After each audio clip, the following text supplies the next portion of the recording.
जागृत, स्वप्न और सुसुप्ति, इन तीनों अवस्थाओं को पृथक रूप से जानने से तुरीयावस्था का भी ज्ञान हो जाता है। तुरीया है चौथी अवस्था। तुरीयावस्था का अर्थ है परम ज्ञान। तुरीयावस्था का अर्थ है कि किसी प्रकार का अंधकार भीतर न रह जाए, सभी ज्योतिर्मय हो उठे, जरा सा कोना भी अंतस का अंधकारपूर्ण न हो, कुछ भी न बचे भीतर जिसके प्रति हम जागृत नहीं हो गए। बाहर और भीतर सब ओर जागृति का प्रकाश फैल जाए। अभी जहां हम हैं वहां या तो हम जागृत होते हैं, या हम स्वप्न में होते, या हम सुसुप्ति में होते। चौथे का हमें कुछ भी पता नहीं। जब हम जागृत होते हैं तो बाहर का जगत तो दिखाई पड़ता है, हम खुद अंधेरे में होते। वस्तुएं तो दिखाई पड़ती हैं लेकिन स्वयं का कोई बोध नहीं होता। संसार तो दिखाई पड़ता है लेकिन आत्मा की कोई प्रतीति नहीं होती। ये आधी जागृत अवस्था है, जिसको हम जागरण कहते हैं। सुबह नींद से उठकर वो अधूरा जागरण है, और अधूरा भी कीमती नहीं, क्योंकि व्यर्थ तो दिखाई पड़ता है और सार्थक दिखाई नहीं पड़ता। कूड़ा करकट तो दिखाई पड़ता है, हीरे अंधेरे में खो जाते। खुद तो हम दिखाई नहीं पड़ते कि कौन है, और सारा संसार दिखाई पड़ता है। दूसरी अवस्था है स्वप्न की। हम तो दिखाई पड़ते ही नहीं स्वप्न में, बाहर का संसार भी खो जाता है। सिर्फ संसार से बने हुए प्रतिबिंब मन में तैरते, उन्हीं प्रतिबिंबों को हम जानते और देखते। जैसे कोई दर्पण में देखता हो चांद को, या झील पर कोई देखता हो आकाश के तारों को। सुबह जागकर हम वस्तुओं को सीधा देखते हैं, स्वप्न में हम वस्तुओं के प्रतिबिंब देखते हैं, वस्तुएं भी नहीं दिखाई पड़ती। और तीसरी अवस्था है जिससे हम परिचित हैं, बाहर का जगत भी खो जाता है, वस्तुओं का जगत भी अंधेरे में हो जाता है, और प्रतिबिंब भी नहीं दिखाई पड़ते, स्वप्न भी तिरोहित हो जाता है। तब हम गहन अंधकार में पड़ जाते, उसी को हम सुसुप्ति कहते हैं। सुसुप्ति में न तो बाहर का ज्ञान रहता न भीतर का। जागृत में बाहर का ज्ञान रहता है, और जागृत और सुसुप्ति के बीच की एक मध्य कड़ी है स्वप्न, जहां बाहर का ज्ञान तो नहीं होता लेकिन बाहर की वस्तुओं से बने हुए प्रतिबिंब हमारे मस्तिष्क में तैरते हैं और उन्हीं का ज्ञान होता है। चौथी अवस्था है तुरीया, वही सिद्धावस्था है। सारी चेष्टा उसी को पाने के लिए, सब ध्यान सब योग तुरीयावस्था को पाने के उपाय। तुरीयावस्था का अर्थ है भीतर और बाहर दोनों का ज्ञान। अंधेरा कहीं भी नहीं, न तो बाहर और न भीतर। पूर्ण जागृति, जिसको हमने बुद्धत्व कहा है, महावीर ने जिनत्व कहा है। न तो बाहर अंधकार है न भीतर, सब तरफ प्रकाश हो गया है। वस्तुओं को भी हम जानते हैं, स्वयं को भी हम जानते हैं। ऐसी जो चौथी अवस्था है वो कैसे पाई जाए, इसके ही ये सूत्र है। पहला सूत्र है जागृत, स्वप्न और सुसुप्ति, इन तीनों अवस्थाओं को पृथक रूप से जान लेने से तुरीयावस्था का ज्ञान हो जाता है। अभी हम जानते तो हैं लेकिन पृथक रूप से नहीं जानते। जब हम स्वप्न में होते हैं तब हमें पता नहीं चलता कि मैं स्वप्न देख रहा हूं, तब तो हम स्वप्न के साथ एक हो जाते। सुबह जाग के पता चलता है कि रात सपना देखा, लेकिन अब तो वो अवस्था खो चुकी। जब अवस्था होती है तब हम पृथक रूप से नहीं जान पाते, तादात्म्य हो जाता है। स्वप्न में लगता है कि हम स्वप्न हो गए, सुबह जाग के लगता है कि अब हम स्वप्न नहीं है, लेकिन अब हमारा तादात्म्य जागृत से हो जाता है। हम कहते हैं अब मैं जाग गया, लेकिन तुमने कभी सोचा कि रात तुम फिर सो जाओगे और ये तादात्म्य भी भूल जाएगा, फिर सपना आएगा और तुम सपने के साथ एक हो जाओगे। जो भी तुम्हारी आंख पर आ जाता है तुम उसी के साथ एक हो जाते हो, जबकि तुम सभी से पृथक हो।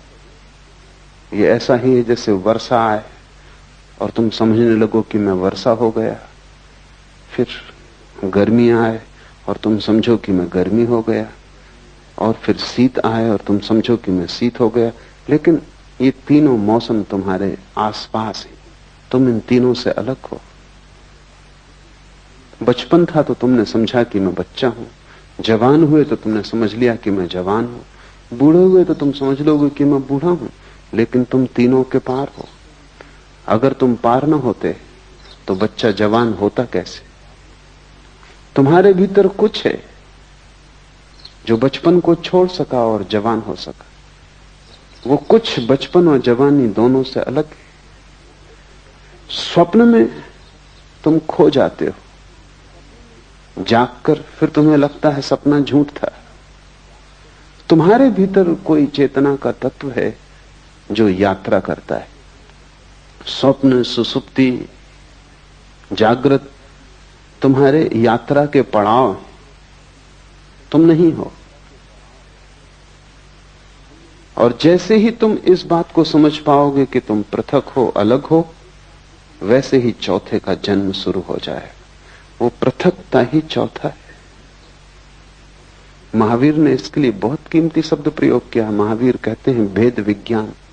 वे कहते हैं सारा विज्ञान अध्यात्म का भेद को साफ साफ कर लेने में वही इस शिव सूत्र का अर्थ है कि तुम्हें तीनों अवस्थाएं अलग अलग हैं, इसका पता चल जाए। जैसे ही तीनों अवस्थाओं को तुम अलग अलग जान लोगे, तुम ये भी जान लोगे कि मैं तीनों से अलग हूं। तुम्हें भेद की कला आ गई।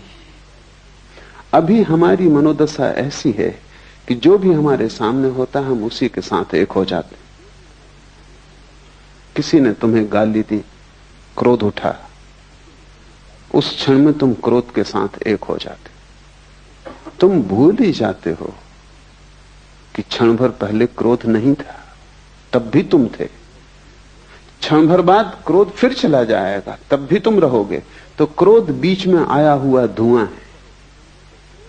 उसने तुम्हें कितना ही घेर लिया हो, लेकिन वो तुम्हारा स्वभाव नहीं। चिंता आती है तो चिंता का बादल घिर जाता है, सूरज छिप जाता है, तुम भूल ही जाते हो कि मैं पृथक हूं। सुख आता है तो तुम नाचने लगते हो, दुख आता है तो तुम रोने लगते हो। जो भी घटता है तुम उसी के साथ एक हो जाते हो। तुम्हें अपनी पृथकता का कोई बोध नहीं। इसे धीरे धीरे अलग करना सीखना होगा। हर स्थिति में अलग करना सीखना होगा। भोजन करते वक्त जानना कि जो भोजन कर रहा है वो शरीर है। भूख लगे तो जानना कि जिससे भूख लगी है वो शरीर है। मैं सिर्फ जानने वाला हूं। चेतना को कोई भूख लग भी नहीं सकती। गर्मी लगे और पसीना बहे तो जानना कि वो शरीर पर घट रहा है। इसका यह अर्थ नहीं कि तुम गर्मी में बैठे रहना और पसीना बहने देना, हटना, सुविधा बनाना, लेकिन शरीर के लिए ही सुविधा बनाई जा रही। तुम सिर्फ जानने वाले हो। धीरे धीरे प्रत्येक घटना जो तुम्हें घेरती है तुम उससे अपने को अलग करते जाना। कठिन है पृथक करना, क्योंकि बहुत बारीक फासला है। सीमा रेखा साफ नहीं है, क्योंकि अनंत जन्मों में तुमने तादात्म्य करना ही सीखा है, तोड़ना नहीं सीखा है। तुमने हमेशा अपने को जोड़ना सीखा है स्थितियों के साथ, तुम तोड़ने की बात ही भूल गए। इसका नाम ही बेहोशी है। ये जो तुमने जोड़ना सीख लिया है। एक सुबह मुल्ला नसरुद्दीन अस्पताल में अपने मित्र के पास बैठा है। मित्र ने आंख खोली और उसने कहा कि नसरुद्दीन क्या हुआ? मुझे कुछ याद भी नहीं आता। नसरुद्दीन ने कहा कि रात तुम जरा ज्यादा पी गए और फिर तुम खिड़की पे चढ़ गए और तुमने कहा कि मैं उड़ सकता हूं और तुम उड़ गए। 3 मंजिल मकान पर थे। घटना जाहिर है, सब हड्डियां पसलियां टूट गई। मित्र ने उठने की कोशिश की और कहा कि नसरुद्दीन, और तुम वहां थे और तुमने ये होने दिया, और तुम किस तरह के मित्र हो? नसरुद्दीन ने कहा ये बात मत उठाओ, उस समय तो मुझे भी लग रहा था कि तुम ये कर सकते हो। यही नहीं, अगर मेरे पजामे का नाड़ा थोड़ा ढीला ना होता तो मैं तुम्हारे साथ आ रहा था। वो तो कहां उड़ने में पजामा संभालूंगा, इसलिए मैं रुक गया और बच गया। तुम ही थोड़ी पी गए थे, मैं भी पी गया था। बेहोशी का अर्थ है जो भी चित्त में दशा आ जाए उसी के साथ एक हो जाना। शराबी को एक ख्याल आ गया कि उड़ सकता हूं, तो अब वो भेद नहीं कर सकता। सोचने के लिए जगह नहीं, विवेक के लिए सुविधा नहीं, इसी के साथ एक हो गया। तुम्हारा जीवन इसी शराबी जैसा है। माना कि तुम खिड़कियों से नहीं उड़ते और माना कि तुम अस्पताल में नहीं पाए जाते और हड्डियां नहीं तोड़ लेते, लेकिन बहुत गौर से देखोगे तो तुम अस्पताल में ही हो, तुम्हारी सब हड्डियां टूट गई,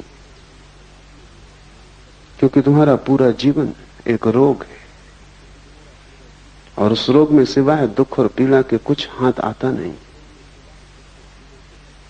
सब जगह तुम गिरे हो, सब जगह तुमने अपने को तोड़ा है, और सारे तोड़ने के पीछे एक ही मूर्छा का सूत्र है कि जो भी घटता है तुम उससे फासला नहीं कर पाते। थोड़े दूर हटो, एक एक कदम लंबी यात्रा है, क्योंकि हजारों लाखों जन्मों में जिसको बनाया है उसको मिटाना भी आसान नहीं होगा, पर टूटना हो जाता है, क्योंकि वही सत्य है।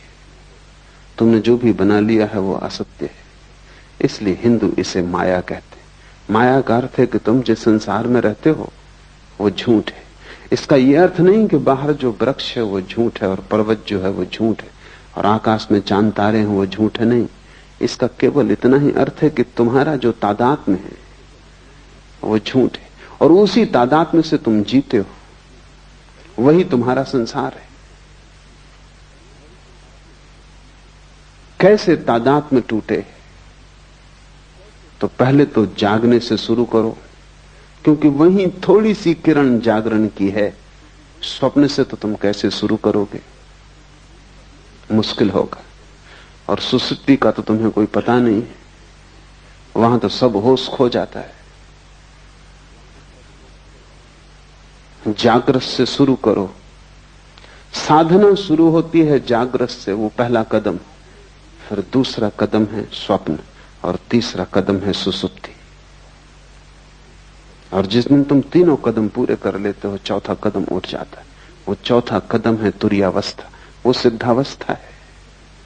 जागृत से शुरू करो, क्योंकि वही रास्ता है, इसलिए उसको जागृत कहा है। वो जागृत है भी नहीं, क्योंकि कैसी जागृति जब तुम वस्तुओं में खोए हुए हो और अपने प्रति तुम्हें कोई भी होश नहीं। इसको क्या जागरण कहना? नाम मात्र को जागरण है, लेकिन इसको जागृत कहा है। ठीक जागृत तो हमने बुद्ध पुरुषों को कहा है, लेकिन ये जागरण है इस अर्थ में कि इसमें थोड़ी सी संभावना जागने की है। तो पहले तुम जागरण से शुरू करो। भूख लगे, भोजन देना, लेकिन इस स्मरण को साधे रखना कि भूख शरीर को लगती है, मुझे नहीं। पैर में चोट लगे तो मलहम पट्टी करना, अस्पताल जाना, दवा लेना, लेकिन भीतर एक जागरण को साधे रखना कि चोट शरीर को लगी है, मुझे नहीं। इतने स्मरण को रखने से ही तुम पाओगे कि 99% पीड़ा तिरोहित हो गई। 99% पीड़ा इतना होश रखने से ही तिरोहित हो जाती कि जो चोट लगी है वो मुझे नहीं। इतना बोध भी तत्क्षण तुम्हारे दुख को विसर्जित कर देता है। 1% बची रहेगी क्योंकि ये बोध पूरा नहीं है। जिस दिन बोध पूरा हो जाएगा उस दिन समग्र दुख विसर्जित हो जाता है। बुद्ध ने कहा है जागृत पुरुष का दुख निरोध हो जाता है। तुम उसे दुख नहीं दे सकते, तुम उसके हाथ पैर काट सकते हो, तुम उसकी हत्या कर सकते हो, तुम उसे आग में जला सकते हो, लेकिन दुख नहीं दे सकते। क्योंकि प्रतिपल जो भी घट रहा है वो उससे अलग है। तो जागने से शुरू करो। रास्ते पे चलना जरूर, लेकिन ध्यान रखना कि तुम नहीं चल रहे हो, शरीर ही चल रहा है। तुम कभी चले भी नहीं। तुम चलोगे कैसे? आत्मा का कोई पैर है कि वो चल सके? आत्मा का कोई पेट है कि उसे भूख लग सके? आत्मा की कोई भी वासना नहीं है, सभी वासना शरीर की। आत्मा निर्वासना है, इसलिए न चलती है न चल सकती है। तुम्हारा शरीर ही चल रहा है। इसे जब तक होश रहे संभालने की कोशिश करो। धीरे धीरे धीरे एक बड़ा अनूठा आह्लादकारी अनुभव होगा कि रास्ते पर तुम चलते हुए अचानक किसी दिन पाओगे कि तुम्हारे भीतर दो हिस्से हो गए। एक चल रहा है और एक नहीं चल रहा है। एक भोजन कर रहा है और एक नहीं भोजन कर रहा है। उपनिषद कहते हैं एक ही वृक्ष पर बैठे हैं दो पक्षी। ऊपर का पक्षी शांत है, न हिलता न डुलता, न रोता न हंसता, न आता न जाता, बस बैठा है शांत। नीचे का पक्षी बड़ा बेचैन, इस डाल से उस डाल पर उछलता है, इस फल को पकड़ता है, उसको पकड़ता है, बड़े सपने देखता है, बड़ी दौड़ धूप करता है। वो दोनों पक्षी तुम्हारे भीतर है। वो जो वृक्ष है वो तुम हो। एक तुम्हारे भीतर पक्षी है जो कभी हिला डुला नहीं, जो बस बैठा देख रहा है। उस पक्षी को हमने साक्षी कहा है। जीसस ने कहा है एक ही बिस्तर पर तुम सोते हो, उसमें एक मरा हुआ है और एक सदा जीवित, और एक सदा से मरा हुआ है और एक सदा जीवित रहेगा। वो बिस्तर तुम ही हो। जब रात तुम बिस्तर पे सोते हो तो एक उसमें मुर्दा है और एक उसमें शाश्वत चैतन्य है। पर फर्क करना, फासला करना, कठिन श्रम, उद्यम की जरूरत है। तो पहले तो तुम दिन से कोशिश करो। सुबह जब उठते हो, जब पहली किरण आती है होश की, तभी से तुम साधने की कोशिश करो। हजारों प्रयास करोगे तब कहीं एक प्रयास सफल होगा। पर एक भी सफल हो जाए तो तुम पाओगे कि हजारों साल भी मेहनत करनी महंगी नहीं थी।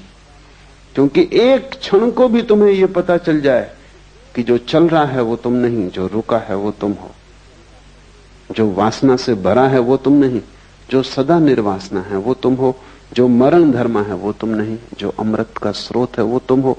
एक क्षण को भी इसका पता चल जाए तो एक क्षण को भी तुम महावीर या बुद्ध हो जाओ या शिवत्व को उपलब्ध हो जाओ तो तुमने महासंपदा का द्वार खोल लिया। फिर यात्रा सरल है। स्वाद के बाद यात्रा बड़ी सरल है। स्वाद के पहले ही सारी कठिनाई है। दिन से शुरू करो, और अगर तुमने दिन से शुरू किया तो तुम धीरे धीरे सफल हो जाओगे, स्वप्न में भी। गुरुजी इस सदी का एक बहुत बड़ा गुरु, महागुरु, वो अपने साधकों को पहले तो दिन में होश रखना सिखाता था, फिर स्वप्न में होश रखना सिखाता था। तो उसकी प्रक्रिया थी कि जब तुम सोने लगो तब एक ही बात स्मरण रखो कि ये स्वप्न है।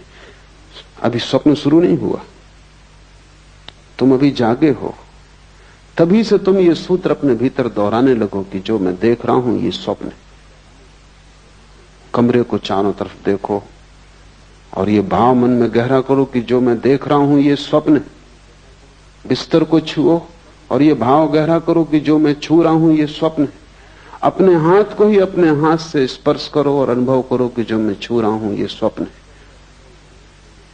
ऐसे भाव को करते करते तुम सो जाओ।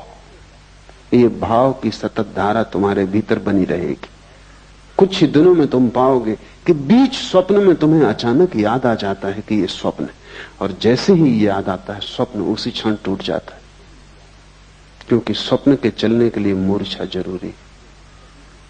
वो बिना मूर्छा के स्वप्न नहीं चल सकता। बीच स्वप्न में तुम्हें याद आ जाएगा ये स्वप्न है, और स्वप्न टूट जाएगा, और तुम इतने आनंद से भर जाओगे, उस आनंद को तुमने कभी जाना भी नहीं। नींद टूट जाएगी, स्वप्न बिखर जाएगा, और एक गहरा प्रकाश तुम्हें घेर लेगा। ज्ञानी पुरुष के स्वप्न तिरोहित हो जाते, क्योंकि नींद में भी वो स्मरण रख पाता है कि ये स्वप्न है। भारत ने इसके बड़े अनूठे प्रयोग किए। शंकर वेदांत में सारे जगत को माया की जो धारणा है वो इसी का एक प्रयोग है। सन्यासी को 24 घंटे स्मरण रखना है कि जो भी हो रहा है सब स्वप्न है। जागते भी, रास्ते से गुजरते, बाजार में बैठे हुए भी स्मरण रखना है कि जो भी है सब स्वप्न है। ये क्यों? ये एक प्रयोग है, एक प्रक्रिया है, एक विधि है। अगर तुमने 8 घंटे जागते में स्मरण रखा कि जो भी हो रहा है ये स्वप्न है, तो ये स्मरण इतना गहरा हो जाएगा कि जब रात स्वप्न भी चलेगा तब तुम वहां भी याद रख सकोगे, वहां भी तुम याद रख सकोगे कि ये स्वप्न। अभी तुम याद नहीं रख पाते। अगर ठीक से समझो तो अभी भी तुम उल्टे अर्थों में यही कर रहे हो। 24 घंटे जब तुम जागते हो तब तुम समझते हो जो भी देख रहा हूं ये सत्य है। इसी प्रतीति के कारण रात सपने को देख के भी तुम समझते हो कि जो मैं देख रहा हूं वो सत्य है, क्योंकि ये प्रतीति गहरी हो जाती। सपने से झूठा और क्या होगा। और तुमने कितनी बार रोज सुबह उठ के नहीं पाया कि सपना झूठा है, व्यर्थ है, लेकिन फिर दोबारा तुम सोते हो और फिर वही भूल होती। क्यों ये भूल बार बार होती? इस भूल के पीछे कोई बहुत गहरा कारण होना चाहिए। वो कारण ये है कि तुम जो भी देखते हो जागृत में उसको तुम समझते हो ये सत्य है। जब सब कुछ देखा हुआ तुम सत्य मानते हो, तो रात तुम सपने को देखते हो, उसको तुम असत्य कैसे मानोगे? उसको भी तुम सत्य मान लेते हो। इससे उल्टा प्रयोग माया का है। तुम जो भी देखते हो उसे दिन भर स्मरण रखते हो कि यह असत्य है, बार बार भूलते हो, फिर याद को संभालते हो, फिर स्मरण लाते हो कि यह असत्य है। ये सब जो मैं देख रहा हूं चारों तरफ एक बड़ा नाटक है, और मैं दर्शक से ज्यादा नहीं। मैं भोगता नहीं हूं, करता नहीं हूं, सिर्फ साक्षी हूं। इस भाव को अगर तुम संभालते हो तो इसकी भीतर धारा बन जाती। तब रात सपना टूट जाता है, और जिसका सपना टूट गया उसकी बड़ी उपलब्धि है। जब सपना टूट जाए तो फिर तीसरा चरण उठाया जा सकता है।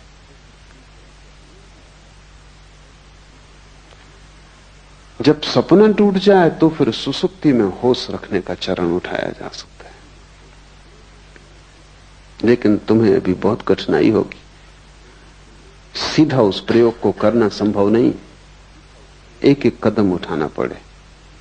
जब सपना टूट जाता है तब दृश्य कोई भी नहीं रह जाता। दिन में आंख खोल के तुम चलते हो, तुम कितना ही मानो कि जो देख रहे हो वो माया है, तो भी दृश्य तो बचेगा।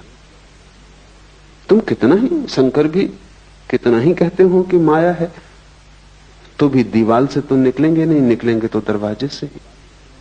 कितना ही कहते हो सब माया है, कंकड़ पत्थर तो नहीं खाएंगे, खाएंगे तो भोजन ही। कितना ही कहते हो माया है, फिर भी तुम होगे तभी बोलेंगे, तुम नहीं होगे तो नहीं बोलेंगे। इसलिए बाहर के जगत के साथ तुम कितनी ही मान्यता को गहन कर लो कि ये माया है, बाहर का जगत तो बना रहेगा, मिट नहीं जाएगा। कोई पत्थर मारेगा फेंक कर तो सिर टूटेगा, खून बहेगा। तुम दुखी मत होगे, तुम पीड़ा नहीं लोगे, तुम कहोगे सब माया है, तुम अपने को दूर रखोगे, लेकिन फिर भी घटना तो घटेगी। लेकिन स्वप्न में एक अनूठी बात है, वो बिल्कुल माया है, इसलिए वहां एक अनूठा प्रयोग हो जाता है। जैसे ही तुम समझते हो कि सपना माया है, सपना खो जाता है, दृश्य विलीन हो जाता है। और जब दृश्य विलीन हो जाता है तभी दृष्टा के प्रति आंख जा सकती है। जब तक दृश्य मौजूद रहता है तब तक तुम बाहर ही देखते हो, क्योंकि दृश्य आकर्षित करता रहता है। जब दृश्य खो जाता है, पर्दा खाली हो जाता है, पर्दा भी नहीं रह जाता, तब तुम अकेले छूटते हो। इसलिए ध्यानी आंख बंद करके ध्यान करता है, क्योंकि इस संसार को माया कहना एक विधि है। ये संसार वास्तविक है, ये तुम्हारे सोचने पर निर्भर नहीं। अगर ये स्वप्न भी है तो ब्रह्म का है,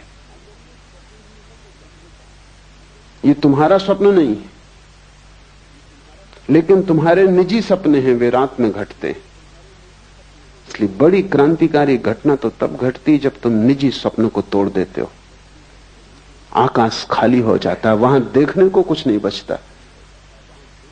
नाटक समाप्त हुआ, घर जाने का वक्त आ गया।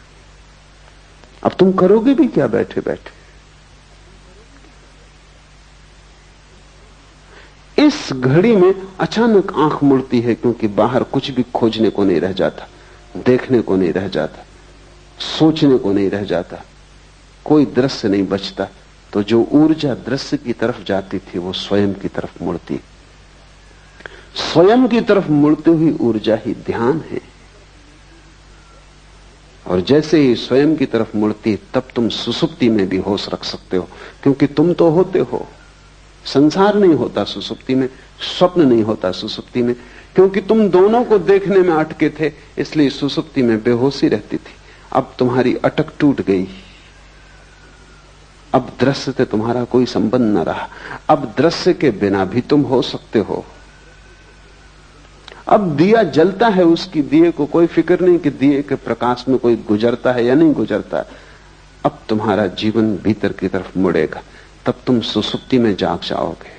स्वप्न के टूटने पर जो प्रयोग करने का है वो ये है कि जैसे ही स्वप्न टूट जाए आंख मत खोलना, क्योंकि आंख खोली तो जगत बाहर मौजूद है, फिर दृश्य मिल जाएगा। जब स्वप्न टूट जाए तो आंख मत खोलना, गौर से देखे चले जाना शून्य को। स्वप्न खो गया, जहां स्वप्न था अब वहां स्वप्न नहीं। तुम गौर से उस शून्य को देखे चले जाना। उस शून्य को देखने में ही तुम पाओगे कि तुम्हारी चेतना भीतर की तरफ मुड़ने लगी, अंतर्मुखी हो गई। तब तुम सुसुप्ति में भी जागे रहोगे। यही कृष्ण ने गीता में कहा है कि जब सब सो जाते हैं तब भी योगी जागता है। जो सबके लिए निद्रा है वो योगी के लिए निद्रा नहीं, वो सुसुप्ति में भी जागा हुआ है। और जब तुम तीनों को पृथक पृथक देख लेते हो तब तुम चौथे हो गए, अपने आप चौथे हो गए। तुरी का अर्थ है चौथा, द फोर्थ। उस शब्द का और कोई अर्थ नहीं, उसे कोई शब्द का अर्थ देने की जरूरत भी नहीं है, बस चौथा कहना काफी है।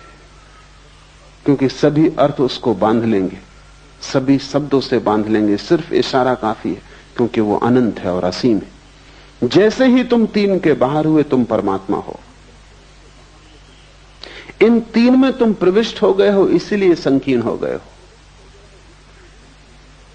ये ऐसा ही है जैसे कि तुम खुले आकाश से एक टनल में, एक बोगदे में प्रवेश कर जाओ और बोगदा छोटा होता जाए। इंद्रियों तक आते आते तुम बिल्कुल संकीर्ण हो गए हो। पीछे लौटना है। जैसे जैसे तुम पीछे लौटते हो तुम्हारा आकाश बड़ा होता जाता है। जिस क्षण तुम तीनों के पार अपने को देख लेते हो उस दिन तुम महाकाश हो, उस दिन तुम परमात्मा हो। ऐसे ही जैसे कि कोई आदमी दूरबीन से देखता है आकाश को। दूरबीन का छोटा सा छेद, वो अपनी सारी आंखों को उसी पे लगा देता है। फिर दूरबीन से आंखें हटाता है, तब उसे पता चलता है कि मैं दूरबीन नहीं हूं। तुम भी आंख नहीं हो, लेकिन आंख पर तुम कई जन्मों से टिके हो। तुम कान नहीं हो, लेकिन कान से तुम कई जन्मों से सुन रहे हो। तुम हाथ नहीं हो, लेकिन हाथ से तुम कई जन्मों से छू रहे हो। बस तुम दूरबीन से बंध गए हो। तुम्हारी हालत वैसी हो गई जैसे किसी वैज्ञानिक को दूरबीन बंध गई हो। अब वो दूरबीन को आंख से बांधे हुए घूम रहा है। तुम उसको कितना ही कहो कि दूरबीन उतार के रखो, ये तुम नहीं हो, पर वो दूरबीन से ही देख सकता है और भूल ही गया है। ये विस्मृति है। इस विस्मृति को तोड़ने की प्रक्रिया है। जागृत से शुरू करो, सुसुप्ति पर पूर्ण होने दो। जागृत, स्वप्न और सुसुप्ति, इन तीनों अवस्थाओं को पृथक रूप से जानने से तुरीय अवस्था का भी ज्ञान हो जाता है।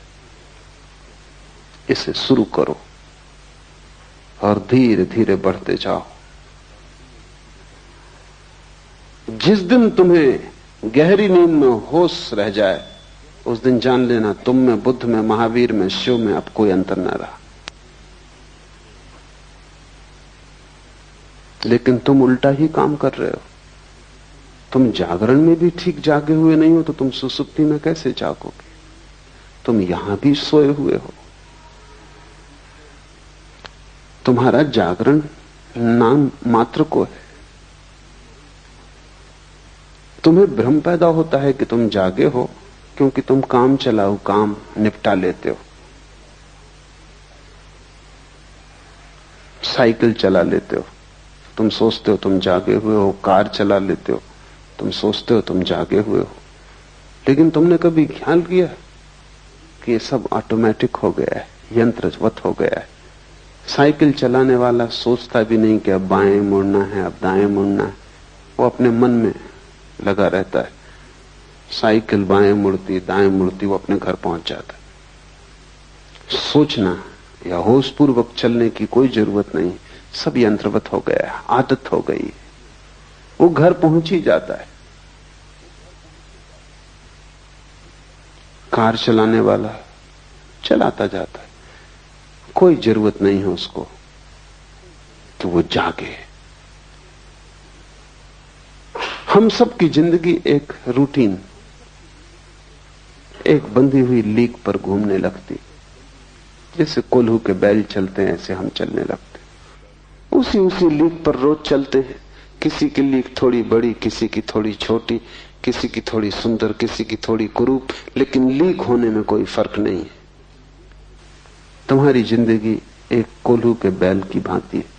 सुबह उठते हो, एक धारा चलती है, रात सो जाते हो, एक वर्तुल पूरा हुआ, फिर सुबह उठते हो, फिर वही। ये सब इतनी बार तुमने दोहराया है कि अब होश रखने की कोई जरूरत ही नहीं। ये बेहोशी में ही हो जाता है। समय पर भूख लग जाती है, समय पर नींद आ जाती है, समय पर उठ के तुम बाजार चल पड़ते हो। तुम पूरी जिंदगी को ऐसे सोए सोए एक वर्तुल में गुजार रहे हो। कब जागोगे? कब एक झटका दोगे अपने को? कब इस लीक से उठोगे? कब कहोगे कि मैं कोल्हू का बैल होने को राजी नहीं हूं?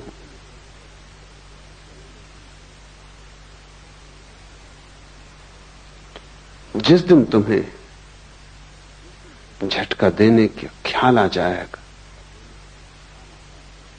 उसी दिन से परमात्मा की यात्रा शुरू हो जाती। मंदिर जाने से तुम धार्मिक नहीं होते, क्योंकि वो भी तुम्हारी कोल्हू की लीक का हिस्सा है। तुम वहां भी चले जाते हो, क्योंकि तुम सदा जाते रहे हो, क्योंकि तुम्हारे माँ बाप जाते रहे, उनके माँ बाप जाते रहे इसी मंदिर में, इसी शास्त्र को तुम पढ़ते रहे हो, तो तुम पढ़ते चले जाते हो। लेकिन ये कोल्हू की लीक है। क्या तुम कभी होशपूर्वक मंदिर गए? होशपूर्वक अगर तुम जा सको तो मंदिर जाने की जरूरत न रह जाएगी। जहां होश हो जाएगा तुम वहीं पाओगे मंदिर।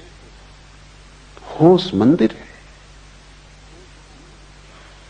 लेकिन ईसाई चला जा रहा है चर्च की तरफ, सिख चला जा रहा है गुरुद्वारा की तरफ, हिंदू चला जा रहा है मंदिर की तरफ, बंधे हुए अपनी अपनी लीक पर।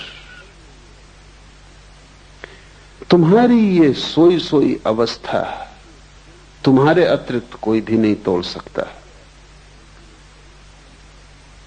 तो पहली बात जान लेनी जरूरी है कि तुम्हारा जागृत भी सोया हुआ है और योगी का सुसुप्ति भी जागी हुई होती है। तुम बिल्कुल उल्टे योगी हो। और जिस दिन तुम इससे विपरीत हो जाओगे, उसी दिन जीवन का सार सूत्र तुम्हारे हाथ आ जाएगा। तीनों को अलग अलग जान लो तो जानने वाला तीनों से अलग हो जाता है। तुम मात्र ज्ञान हो, इसके अतिरिक्त कुछ भी नहीं। तुम सिर्फ होश मात्र हो, लेकिन तीनों से अपने को तोड़ो। पढ़ता था मैं एक सूफी फकीर के संबंध में, जुन्नत के बाबत। कोई उसे गाली दे जाता तो वो कहता कि कल आके उत्तर दूंगा। कल जाके कहता कि अब उत्तर की कोई जरूरत नहीं। तो आदमी पूछता कि कल मैंने गाली दी, कल तुमने क्यों उत्तर न दिया? कि तुम अनूठे आदमी हो, गाली किसी को दो तो वो उसी वक्त उत्तर देता, क्षण भर नहीं रुकता। जुन्नत ने कहा कि मेरे गुरु ने कहा है कि अगर जल्दी की तो मूर्छा हो जाती, तो थोड़ा वक्त देना। कोई गाली दे, उसी वक्त अगर उत्तर दिया तो उत्तर मूर्छा में दिया जाएगा, क्योंकि गाली तुम्हें घेरे होगी, उसका ताप तुम्हें पकड़े होगा, उसका धुआं अभी आंखों में होगा। थोड़ा बादल को गुजर जाने दो, 24 घंटे का वक्त दो, फिर उत्तर देना। और जुन्नत कहता कि मेरा गुरु बहुत चालबाज आदमी था, क्योंकि जब से मैं उत्तर ही नहीं दे पाया। 24 घंटा कोई रुक जाए क्रोध करने को तो तुम सोचते हो क्रोध कर पाएगा? 24 मिनट भी रुक जाए तो क्रोध असंभव है, 24 सेकंड रुक जाए तो क्रोध असंभव है। सच तो यह है कि 1 सेकंड भी अगर रुक जाए और देख ले तो क्रोध असंभव है। लेकिन तुम रुकते ही नहीं। उधर किसी ने गाली दी, जैसे किसी ने बिजली का बटन दबाया, इधर तुम्हारा पंखा चला। इसमें रत्ती भर का फासला नहीं है, इसमें जरा सी भी संद नहीं है, और तुम सोचते हो कि तुम बड़े होशपूर्ण हो। तुम मालिक भी नहीं हो अपने। बेहोश आदमी अपना मालिक हो भी नहीं सकता। कोई भी बटन दबाता है और तुम्हें चलाता है। कोई आया, तुम्हारी खुशामद की और तुम खिलखिला गए, गदगद हो गए।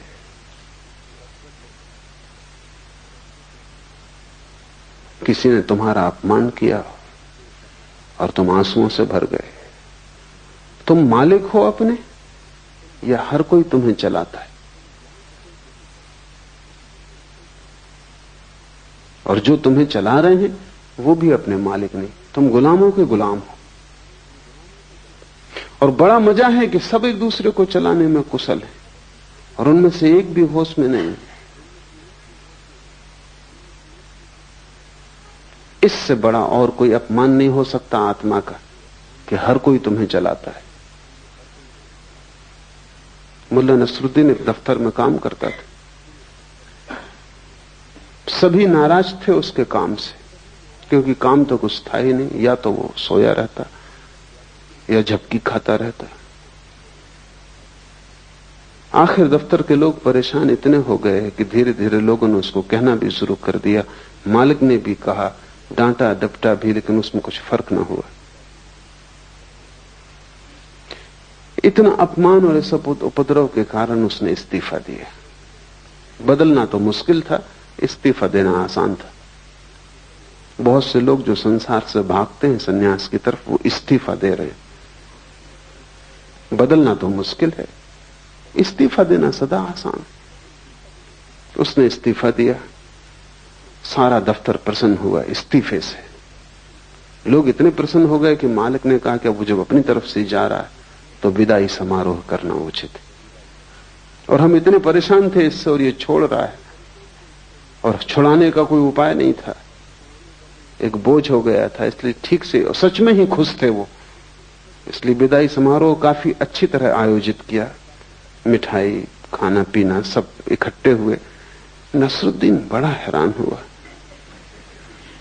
और सभी ने दो दो शब्द उसकी प्रशंसा में भी कहे, क्योंकि विदाई के वक्त नसरुद्दीन खड़ा हुआ गदगद, आंख से आंसू झर रहे हैं। उसने कहा मैं अपना इस्तीफा वापस ले, मुझे पता ही नहीं था कि तुम सब इतना प्रेम मेरे लिए करते हो।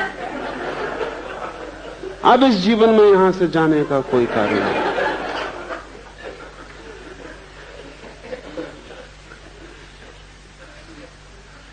हम संचालित हो रहे हैं,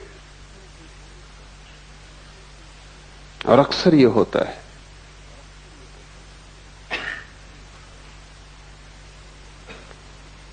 कि चारों तरफ पूरा संसार एक एक व्यक्ति को चला रहा है,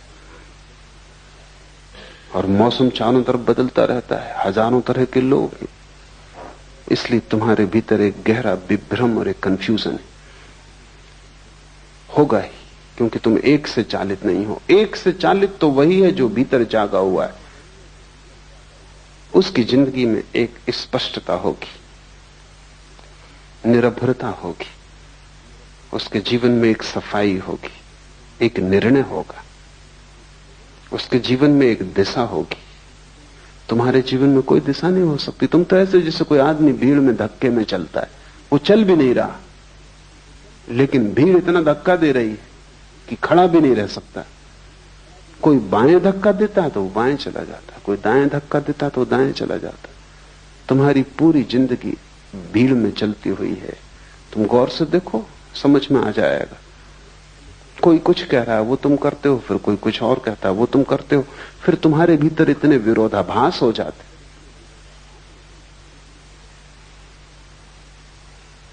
एक आदमी मेरे परिचित हैं, चोट लग गई थी, थोड़ी सी चोट थी, रिक्शा उलट गया था, फिर अस्पताल से भी छूट गए, फिर 6 महीने भी बीत गए, भले चंगे भी हो गए, लेकिन फिर भी वो अपनी बैसाखी। तो मैं उनको पूछा कब ये बैसाखी कब छोड़ोगे? कहते छोड़ना तो मैं भी चाहता हूं, मेरा डॉक्टर कहता है बेकार है, लेकिन मेरा वकील कहता है अभी रखो, जब तक मुकदमा तय ना हो जाए। तो किसकी सुनूं? तुम्हारा वकील कुछ कहता, तुम्हारा डॉक्टर कुछ कहता, पत्नी कुछ कहती, पति कुछ कहता, बेटा कुछ कहता, बाप कुछ कहता। चारों तरफ तुम्हें चलाने वाले मालिक, करोड़ों मालिक हैं, और तुम अकेले हो, और तुम सबकी सुनते हो। जो भी दबा देता है उसी की सुनते हो। तब तुम्हारे भीतर सब दरारें बढ़ जाती हैं, खंड खंड हो जाता है व्यक्तित्व। जब तक तुम भीतर की न सुनोगे तब तक तुम अखंड नहीं हो सकते। मैं सन्यासी उसे कहता हूं जिसने भीतर की आवाज सुननी शुरू कर दी, और जब वो भीतर की आवाज पर सब दांव लगाने को राजी। लेकिन भीतर की आवाज तुम्हें समझ में भी ना आएगी जब तक तुम बेहोश हो। तब तक अगर तुमने भीतर की आवाज समझी भी कि ये भीतर की है तो वो भीतर की ना होगी, वो भी बाहर की आवाज होगी। बेहोश आदमी को भीतर की आवाज का क्या पता? नहीं तो दिल्ली में बैठे सभी राजनीतिक अंतरात्मा की आवाज की बात करते हैं। इंदिरा, गिरी, अंतरात्मा की आवाज। अंतरात्मा का पता कैसे सोए हुए आदमी को? कौन सी आवाज अंतरात्मा की तुम्हें कैसे पता? जो भी आवाज तुम्हारी वासनाओं को तृप्त करती मालूम पड़ती, अंतर्वासना की आवाज, उसे तुम अंतरात्मा की आवाज कहते हो।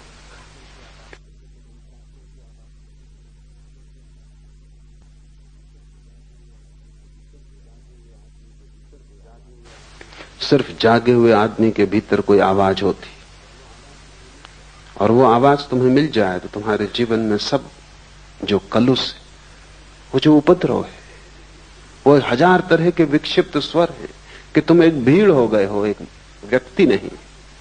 तुम एक बाजार की तरह हो जिसमें सब चल रहा है। बंबई का शेयर बाजार हो तुम, सब चल रहा है, कुछ समझ में नहीं आता। कोई नए आदमी को तो समझ में ना आया कि तुम क्या हो। कोई कुछ चिल्ला रहा है, कोई कुछ चिल्ला रहा है, सब तरह की आवाजें, तुम्हारी आवाज बिल्कुल खो गई है।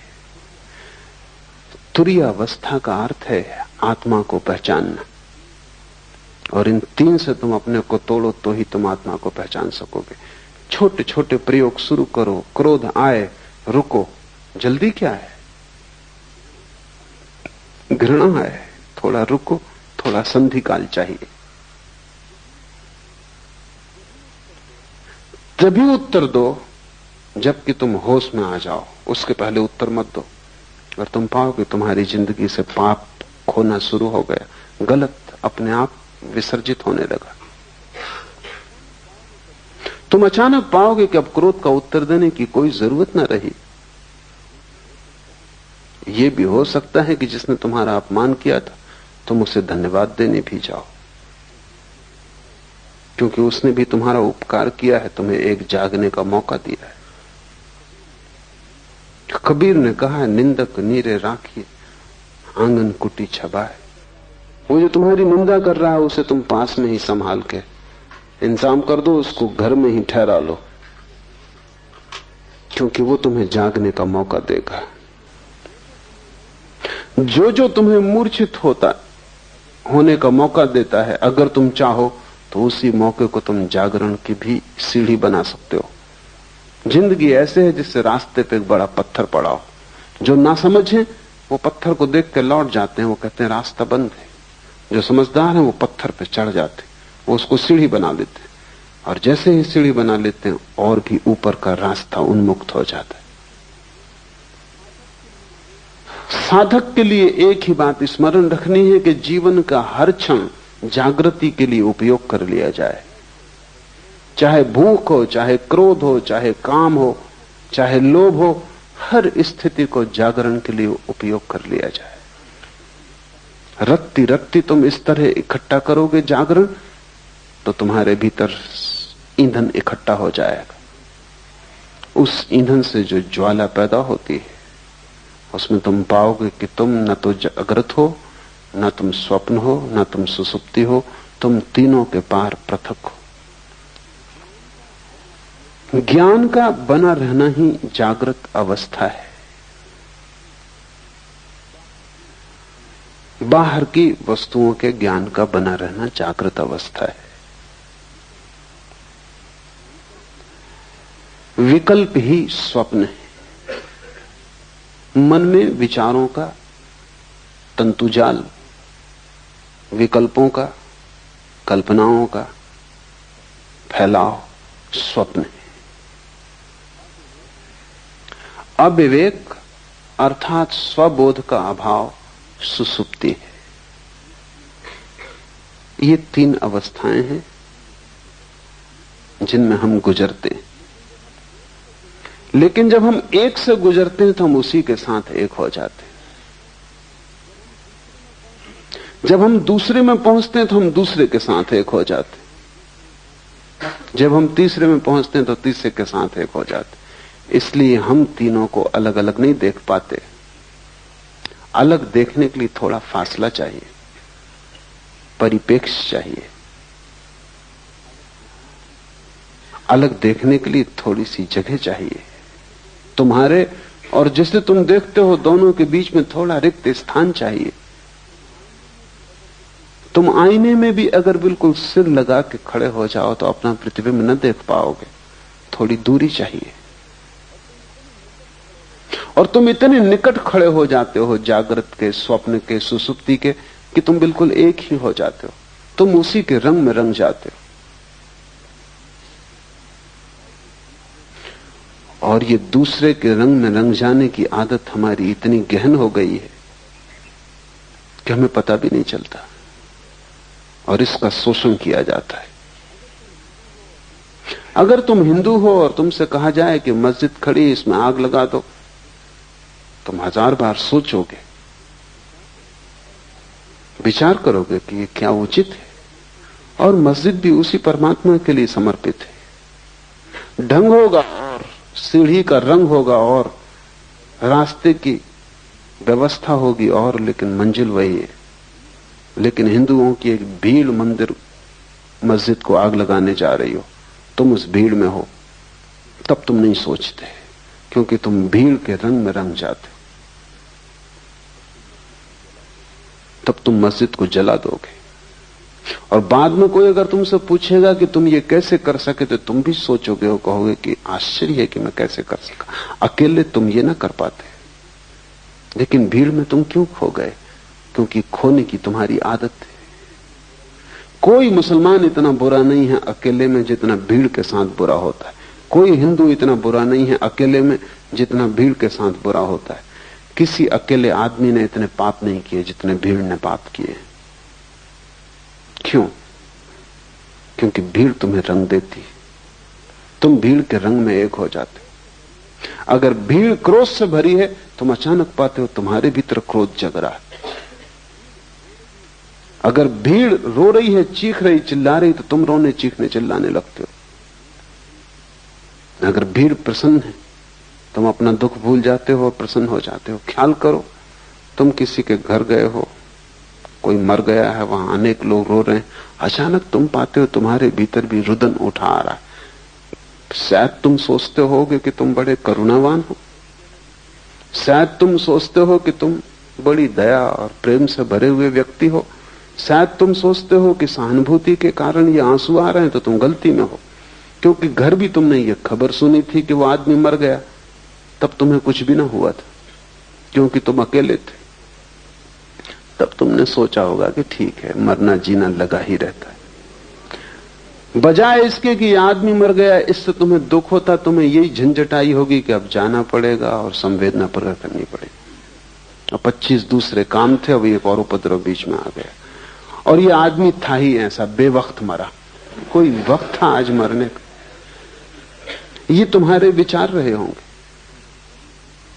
लेकिन तुम जब घर में पहुंचोगे और वहां तुम लोगों को रोते देखोगे, भीड़ जब वहां दुखी हो रही होगी, तुम अचानक पाओगे तुम्हारे भीतर भी बड़े भाव उठ। ये भाव दो कौड़ी के और खतरनाक है, क्योंकि भीड़ तुम्हें रंगे दे रही। तुम अपने को बचाना। ऐसी सहानुभूति किसी मतलब की नहीं जो भीड़ से आती हो, जो तुम्हारे हृदय से ना आती हो।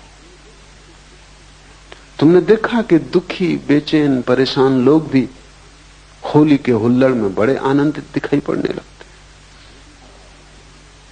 वो भी नाचने गाने लगते, गुलाल उड़ाने लगते। जिनकी जिंदगी में गुलाल बिल्कुल भी नहीं है और जिनकी जिंदगी में कभी कोई खुशी, कोई गीत नहीं देखा गया, अचानक रास्तों पर रंग फेंक रहे। हुआ क्या इनको? यही आदमी कल चला जा रहा था, मरा मरा, इसका पैर नहीं उठ रहा था, इसकी जिंदगी ऐसी थी जैसे सुसुप्त, और यही आदमी आज नाच रहा है। भीड़ ने रंग दिया ऐसे। साधक को भीड़ से सावधान होना चाहिए। तुम अपनी आवाज खोजो, अपना स्वर खोजो। भीड़ तुम्हें सदा से धक्के दे रही है और तुम भीड़ के साथ, जो भीड़ तुम्हें बनाती है वही तुम हो जाते हो। ये क्यों हो पाता है? ये इसलिए हो पाता है कि तुम पृथकता अपनी अनुभव नहीं करते, और जहां भी तुम्हें अपनी पृथकता खोने का मौका मिलता है, तुम तत्क्षण खो देते हो। तुम उधार बैठे हो कि कहीं भी डूब जाओ। नींद आई तो नींद में डूब गए, जागृत आया तो जागृत में डूब गए, स्वप्न आया तो स्वप्न में डूब गए। लोग दुखी हैं तो तुम दुखी हो गए, लोग सुखी हैं तो तुम सुखी हो गए। तुम हो या सिर्फ तुम एक डूबने का बिंदु हो? तुम्हारा कोई अस्तित्व है, तुम्हारा कोई केंद्र है। उस केंद्र का नाम ही आत्मा है। अपने अस्तित्व को जगाओ, डूबने से बचो। इसलिए सारे धर्म शराब के विरोध में। शराब में ऐसी कोई खराबी नहीं, लेकिन सभी धर्म विरोध में। कारण कुल इतना ही है कि वो डूबने का रास्ता है। सभी धर्म जगाने के पक्ष में, और जो आदमी शराब पी रहा है वो डूब रहा है। जो जो चीजें डुबाती हैं तुम्हें, जिन जिन चीजों से तुम और भी ज्यादा मूर्छित होते हो, तुम वैसे ही काफी मूर्छित हो। रत्ती भर तुम में जरा सा होश है, तुम उसी को भी खोने के लिए तैयार रहते हो। और आश्चर्य की बात तो यह है कि जब भी तुम उसे खो देते हो तभी तुम प्रसन्न होते हो। तुम जैसा मूल खोजना असंभव है, क्योंकि जब तुम उसे खो देते हो तभी तुम कहते हो कि बड़ा आनंद है। क्यों? क्योंकि वो जो थोड़ा सा होश है वो तुम्हें जिंदगी की समस्याओं को देखने में सहायता देता है। वो तुम्हें जिंदगी के प्रति चैतन्य बनाता है और चिंता से भरता है। वो तुम्हें होश से भरता है कि तुम होश में नहीं हो। वो जो छोटा सा तुम्हारे भीतर किरण है वो तुम्हारे अंधकार को प्रकट करती है जो कि गहन है। तुम उस किरण को भी बुझा देना चाहते हो कि न रहेगी किरण, न रहेगा बांस, न बजेगी बांसुरी, न रहेगी किरण, न अंधेरे का पता चलेगा। क्योंकि उस किरण की वजह से अंधेरा पता चलता। हटाओ इस किरण को, पी लो शराब, डूब जाओ किसी भीड़ के उपद्रव में, राजनीति में, इसमें उसमें, कहीं भी अपने को लगा दो ताकि तुम अपने को भूल जाओ। पश्चिम के मनोवैज्ञानिक लोगों को कहते हैं कि तुम अगर अपने को भुला सको तो ही तुम स्वस्थ रह सकोगे। और पूरब के धर्म गुरुओं ने कहा है कि तुम अपने को जगा सको तो ही तुम स्वस्थ हो सकोगे। बड़ी उल्टी बातें, लेकिन दोनों बातें सार्थक हैं। पश्चिम का मनोवैज्ञानिक तुम जैसे हो उसको स्वीकार करता है।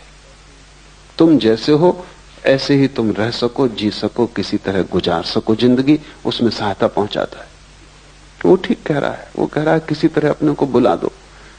ज्यादा चैतन्य खतरनाक है, क्योंकि तुम चिंता से भर जाओगे, क्योंकि तब तुम्हें सब चीजें दिखाई पड़नी शुरू हो जाएंगी और कुछ भी ठीक नहीं है इस जिंदगी में, सब गड़बड़ है, सब अस्त व्यस्त है।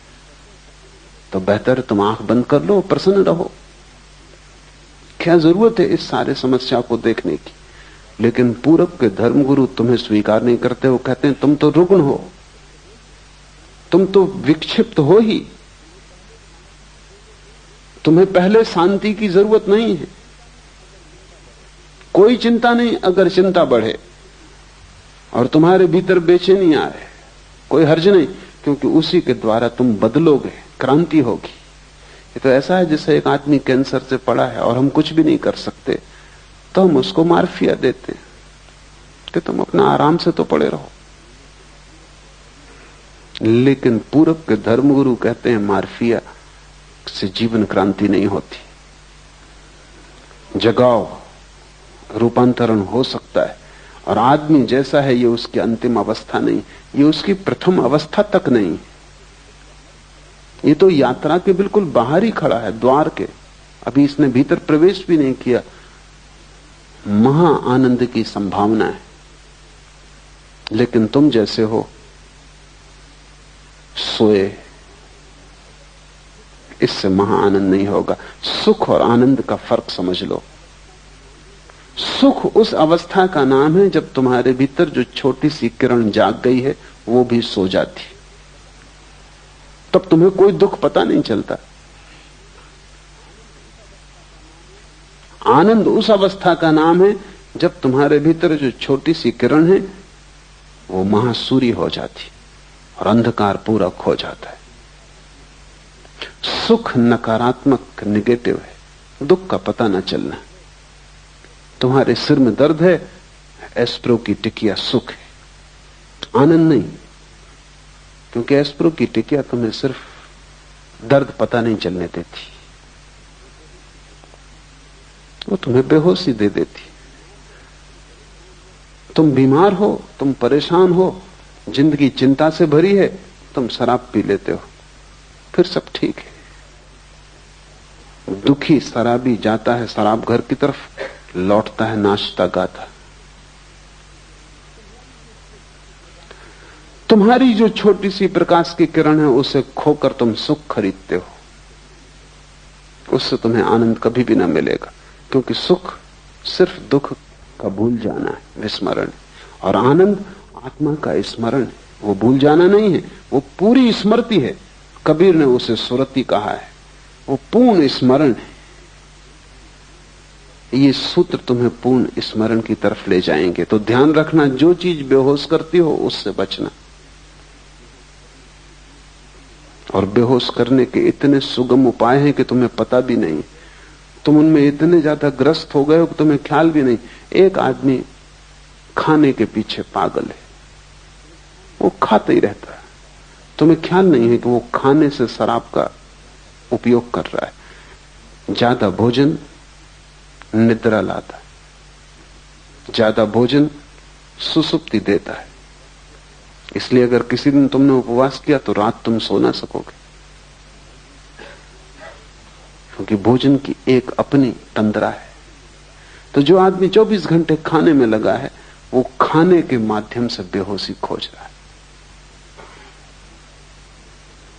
एक आदमी महत्वाकांक्षा की यात्रा में लगा है, वो कहता है कि जब तक करोड़ रुपए न हो तब तक मैं रुकने वाला नहीं। तब तक वो दीवाने की तरह लगा है, सुबह हो, रात हो, दिन हो, अंधेरा हो, उजेला हो, कुछ फिक्र नहीं। उसके मन में एक गणित चल रहा है, 1 करोड़। उस एक गणित के प्रति समर्पित है, उसे कोई चिंता नहीं घेरती, उसे कोई चिंता नहीं, बस उसको 1 करोड़। उसको चिंता उस दिन घेरेगी जब 1 करोड़ पाने में सफल हो जाए। तब अचानक वो पाएगा कि बेकार गए, अब क्या करना है। मैंने सुना है पागल खाने में 3 आदमी बंद थे एक ही कोठरी में, क्योंकि एक ही साथ पागल हुए थे, तीनों पुराने साथी थे, एक दूसरे को रंग दिया होगा।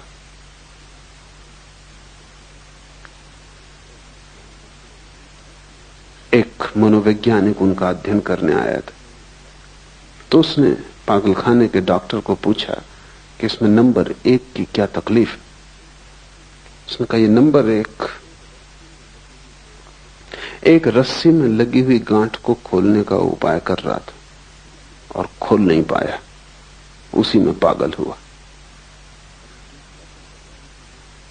और ये दूसरा क्या कर रहा था, ये भी वही गांठ खोल रहा था रस्सी में लगी, और खोलने में सफल हो गया और इसीलिए पागल हुआ। वो मनोवैज्ञानिक थोड़ा हैरान हुआ। उसने कहा, ये तीसरे सज्जन?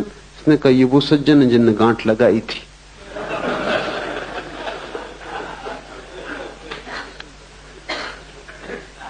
कोई गांठ लगा रहा है, कोई गांठ खोल रहा है, कोई सफल हो जाता है, कोई असफल हो जाता है, इससे कोई फर्क नहीं पड़ता, सब पागल हो जाते।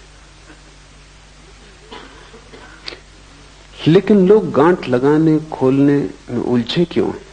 अपने से बचने के लिए। स्वयं से बचने की तरकीबें, नहीं तो स्वयं का सामना करना पड़ेगा। न कोई महत्वाकांक्षा है, न दिल्ली जाना है, न कोई राजनीति करनी है, न कोई चुनाव लड़ना है, न धन कमाने का कोई पागलपन है। फिर आप अपने से कैसे बचोगे? फिर कहीं ना कहीं खुद से मिलना हो जाएगा। वो भय कि कहीं खुद से मिलना ना हो जाए, उससे हाथ पैर कपते।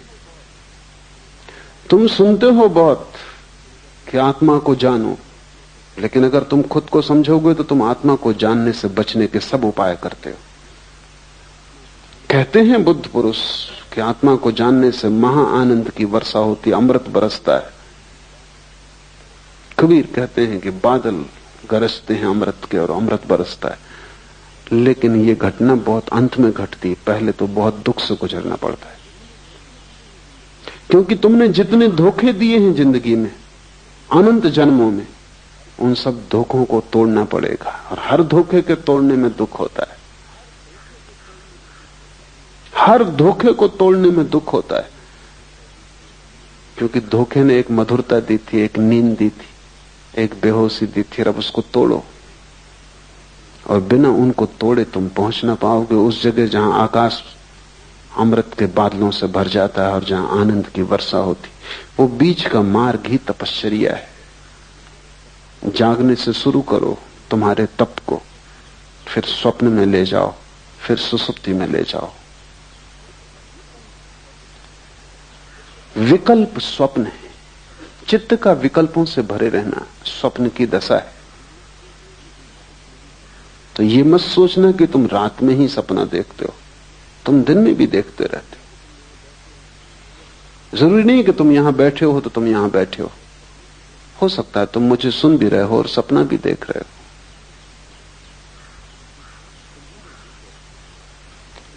तुम्हारे भीतर 24 घंटे एक अंतर्धारा सपने की चलती रहती। जागने में भी भीतर तो एक सपना तुम्हें घेरे ही रहता है, कुछ ना कुछ चलता ही रहता है। कभी भी आंख बंद करो और तुम पाओगे कि भीतर कुछ चल रहा है।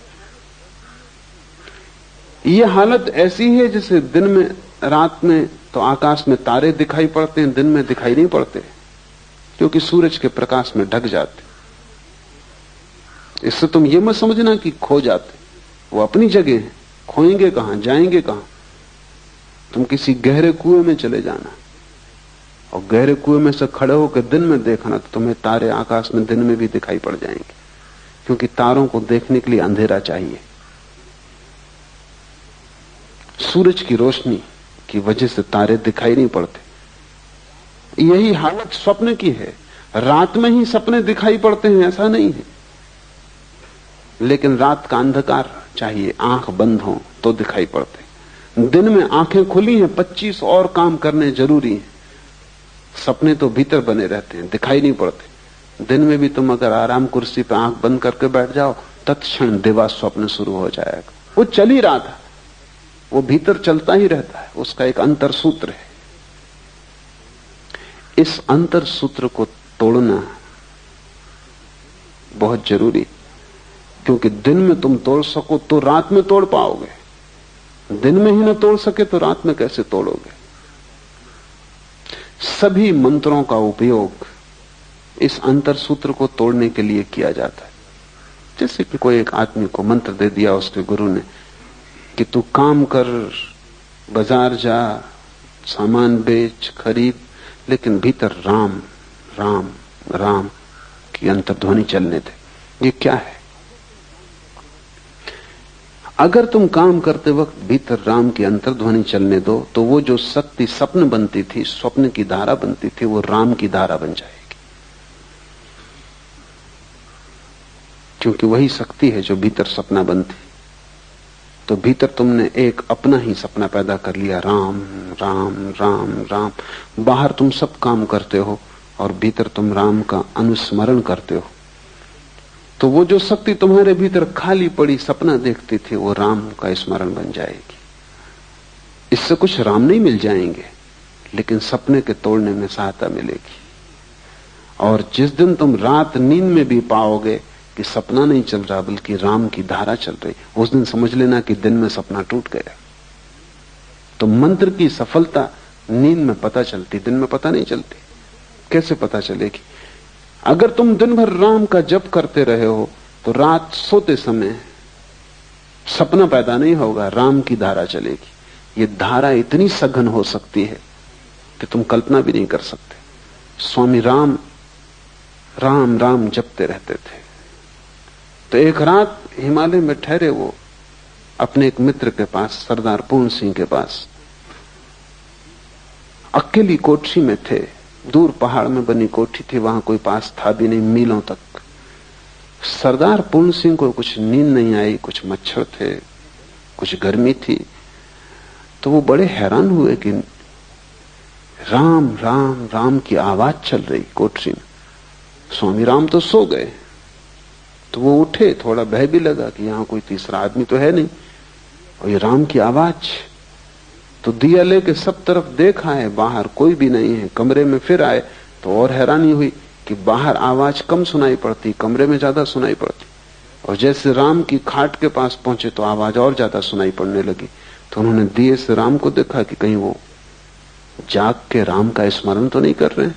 तो वो तो गहरी नींद में सो रहे हैं, गर्राटा आ रहा। तो वो बहुत हैरान हुए, करीब आके बैठ गए, कान लगा के सुनने लगे। पूरे शरीर के रोए रोए से राम की आवाज आ रही।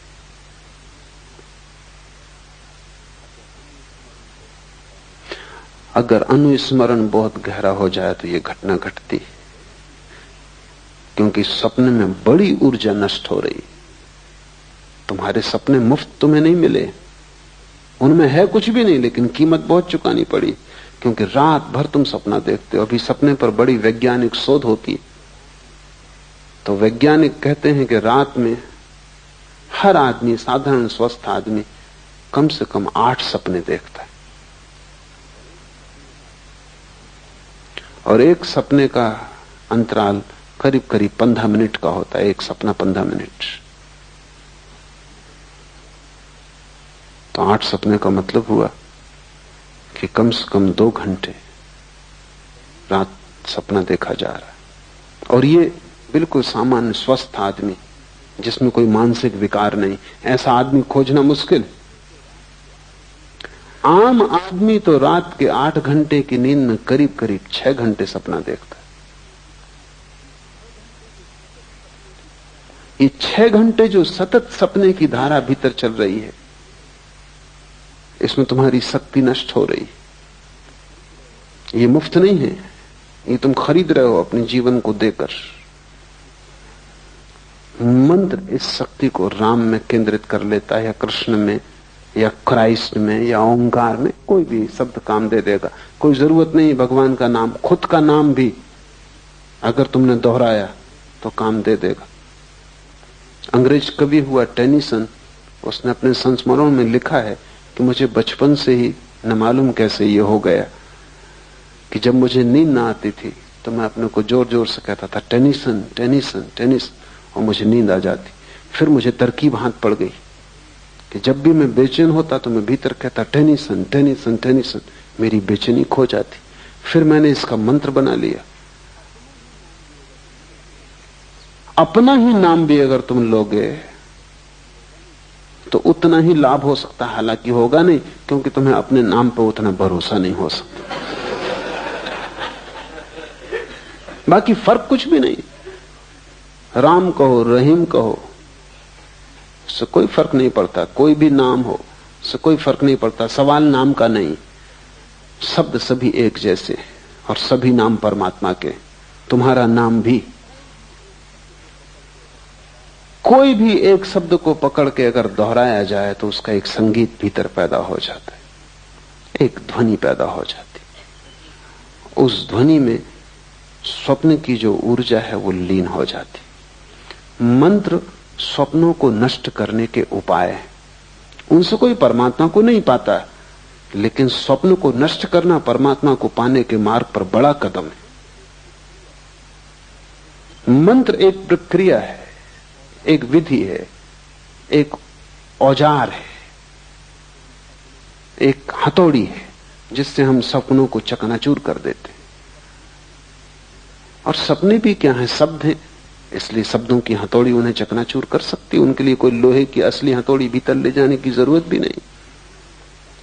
नकली है, नकली हथौड़ी काम कर देगी। नकली बीमारी के लिए असली दवाई हमेशा खतरनाक है। नकली बीमारी के लिए नकली दवाई ही उचित होती, क्योंकि वही उसको नष्ट कर सकती है। स्वप्न क्या है, विकल्प है। और मंत्र क्या है, मंत्र संकल्प है। वो भी विकल्प का ही एक रूप है, लेकिन स्वप्न बदलते हुए हैं, क्षणभंगुर है। मंत्र सतत है और एक ही है। धीरे धीरे सभी स्वप्नों की ऊर्जा मंत्र में लीन हो जाती। और जिस दिन रात्रि में नींद में भी स्वप्न ना आए, मंत्र चलने लगे, तुम समझना कि तुमने स्वप्न पर विजय पा ली। तुम समझना कि तुम्हारा सपना टूटा, सत्य शुरू हुआ। उसके बाद सुसुप्ति में प्रवेश हो सकता है। लेकिन तुम उल्टा ही कर रहे हो। तुम विकल्पों को शक्ति देते हो। तुम्हारे भीतर व्यर्थ के विचार चलते हैं, उनको भी तुम साथ देते हो। बैठे हो खाली तो यही सोचने लगते हो कि अगले इलेक्शन में खड़े हो जाएं। फिर सपना शुरू हुआ। फिर राष्ट्रपति से हुए बिना काम नहीं चलेगा। फिर तुम सपने में राष्ट्रपति हो जाते हो, स्वागत समारोह हो रहे हैं और तुम इस सबको रस ले रहे हो। और तुम कभी भी नहीं सोचते कैसी मूढ़ता है, क्या तुम कर रहे हो।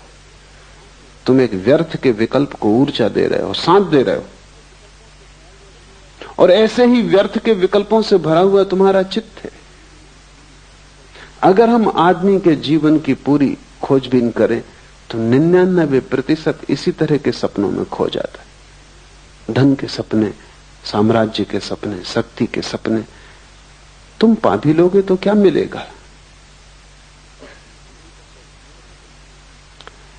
अमेरिका का एक बहुत प्रसिद्ध प्रेसिडेंट हुआ, काल्विन कूलिच। बड़ा शांत आदमी था, भूल से ही वो राष्ट्रपति हो गया, क्योंकि उतने शांत आदमी उतनी अशांत जगहों तक पहुंच नहीं सकते। वहां पहुंचने के लिए बिल्कुल पागल दौड़ चाहिए। वहां जो जितना ज्यादा पागल, वो छोटे पागलों को दबा के आगे निकल जाता। कूलिच कैसे पहुंच गया, ये चमत्कार है। वो बिल्कुल शांत आदमी था, न बोलता न चालता। कहते हैं किसी किसी दिन ऐसा हो जाता कि 10-5 शब्दों से ज्यादा ना बोलता।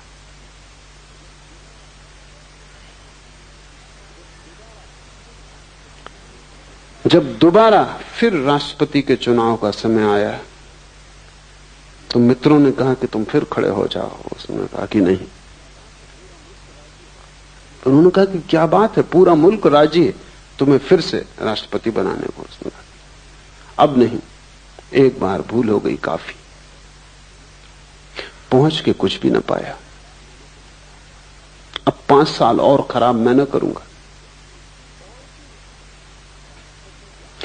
और फिर राष्ट्रपति के आगे बढ़ती का कोई उपाय भी नहीं है। जो रह चुके। अब उसके आगे जाने की कोई जगह भी नहीं है। जगह होती आगे तो शायद सपना बना रहता। इसलिए तुम्हें पता नहीं, जो लोग सफल हो जाते हैं सपनों में, उनसे ज्यादा असफल आदमी खोजना मुश्किल है। क्योंकि सफलता के आखिरी कगार पर उन्हें पता चलता है जिसके लिए दौड़े, भागे, पा लिया, यहां कुछ भी नहीं है। यद्यपि अपनी मूढ़ता छिपाने को वो पीछे जो लोग अभी भी दौड़ रहे हैं उनकी तरफ देख कर मुस्कुराते रहते हैं, हाथ हिलाते रहते हैं, विजय का प्रतीक बताते रहते हैं। वो हार गए और विजय का प्रतीक बताते रहते हैं जो पीछे ना समझ अभी और दौड़ रहे हैं। अगर दुनिया के सभी सफल लोग ईमानदारी से कह दें कि उनकी सफलता से उन्हें कुछ भी ना मिला है, तो बहुत से व्यर्थ सपनों की दौड़ बंद हो जाए। लेकिन ये उनके अहंकार के विपरीत है कि वो कहें उन्हें कुछ भी नहीं मिला। पीछे तो वो यही बताते रहते हैं कि उन्होंने परम आनंद पा लिया है। वो जिसकी पूंछ कट गई हो, वो दूसरों की पूंछ कटवाने का इंतजाम करता रहता। अन्यथा पूंछ कटा अकेला होगा तो बड़ी गिलानी होगी। सबकी कट जाए।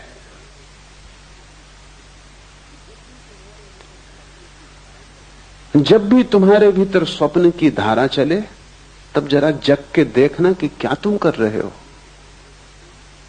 बच्चे शेक्सपियर की कहानियां पढ़ते हैं, वो सब कहानियां तुम्हारे संबंध में। मन शेक्सपियर है, और जब तक तुम स्वप्न देखते हो तब तक तुम शेक्सपियर रहोगे।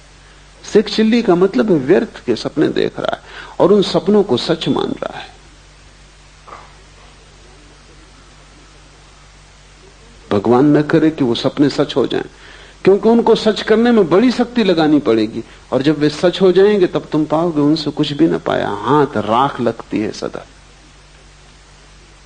इस संसार की सभी सफलताएं राख में बदल जाती, लेकिन जब तक राख हाथ में आती तब तक जीवन हाथ से निकल चुका होता है, लौटने का उपाय नहीं होता।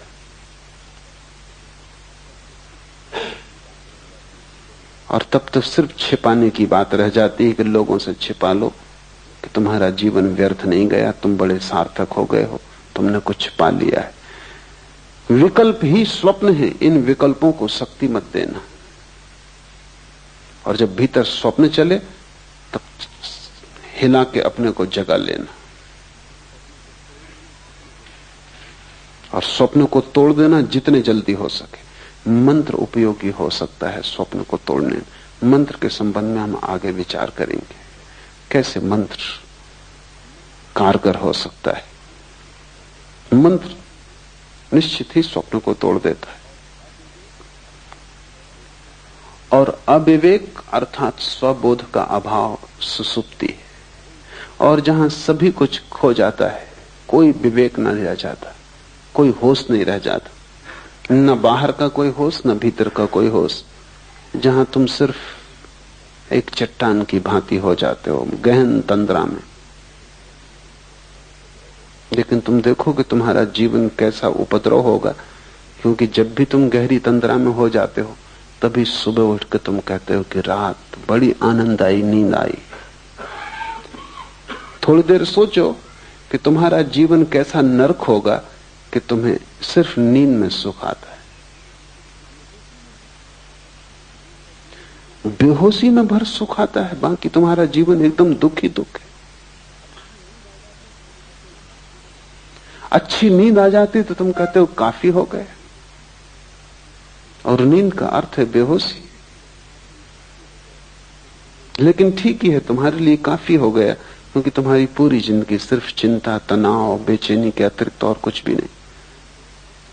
उसमें तुम आराम कर लेते हो थोड़ी देर के लिए तो तुम समझते हो सब पा लिया, जबकि वहां कुछ भी नहीं है। नींद का अर्थ है कि जहां कुछ भी नहीं है, न बाहर का जगत है न भीतर का जगत है, जहां सब अंधकार में खो गया। हाँ, लेकिन विश्राम मिल जाता है। विश्राम लेके भी तुम क्या करोगे? सुबह तुम फिर उसी दौड़ में लगोगे। विश्राम से जो शक्ति तुम्हें मिलती है तुम उसे नए तनाव बनाने में लगाओगे, नई चिंताएं डालोगे। रोज तुम विश्राम करोगे और रोज तुम नई चिंताएं डालोगे। काश तुम इतनी सी ही बात समझ लो कि नींद में जब इतना आनंद मिलता है, बेहोश तंद्रा में जब इतना आनंद मिलता है, क्यों? क्योंकि वहां कोई तनाव नहीं है, वहां कोई चिंता नहीं है, वहां तुम भूल गए सब उपद्रव। अगर बेहोशी में भी उपद्रव भूल के इतना आनंद मिलता है तो तुम सोचो, जिस दिन उपद्रव खो जाएंगे और तुम होश में रहोगे, उस दिन कैसा आनंद तुम्हें उपलब्ध हो सकेगा। उसे हमने मोक्ष कहा है, वो निर्वाण है, वो ब्रह्मानंद है। नींद में इतना मिल जाता है क्योंकि उपद्रव नहीं दिखाई पड़ते। तो जब उपद्रव सच में ही खो जाते हैं, तनाव सच में ही विसर्जित हो जाते, और तुम 24 घंटे उतने विश्राम में रहने लगते हो जैसी गहरी निद्रा में कभी कभी कोई व्यक्ति पहुंचता है, जब वैसी 24 घंटा सतत तुम्हारी शांत स्थिति बनी रहती, तब तुम्हें कैसे आनंद के राज्य का अनुभव नहीं होगा। उसे थोड़ा सोचो, क्योंकि समाधि सुसुप्ति जैसी है, सिर्फ एक फर्क है उसमें कि वहां होश है। तुरीयावस्था सुसुप्ति जैसी है, सिर्फ एक फर्क है कि वहां प्रकाश है और सुसुप्ति में अंधकार है। समझो कि तुम्हें एक स्ट्रेचर पर बेहोश अवस्था में इस बगीचे में लाया जाए, सूरज की किरणें तुम्हें छुएंगी, क्योंकि सूरज की किरणें बेहोश नहीं, बेहोश तुम हो। हवाओं के झोंके तुम्हारे ऊपर से गुजरेंगे, हल्की थपकियां देंगे, क्योंकि वे बेहोश नहीं, बेहोश तुम हो। फूल की पखरियों से गंध तुम्हारे नासापुटों तक आएगी, क्योंकि फूल बेहोश नहीं, बेहोश तुम हो। सुबह की पड़ी हुई ओस की ताजगी तुम्हें छुएगी, क्योंकि ओस बेहोश नहीं है, बेहोश तुम हो। सब घटित होगा, लेकिन तुम्हें कुछ भी पता नहीं। 2 घंटे बाद जब तुम होश में आओगे, तुम कहोगे बड़ा विश्राम था। इस विश्राम में उस ओस का भी दान होगा, फूल की गंध का भी, सूरज की किरण का भी, हवा के झोंकों का भी, लेकिन उनका तुम्हें कुछ भी पता नहीं।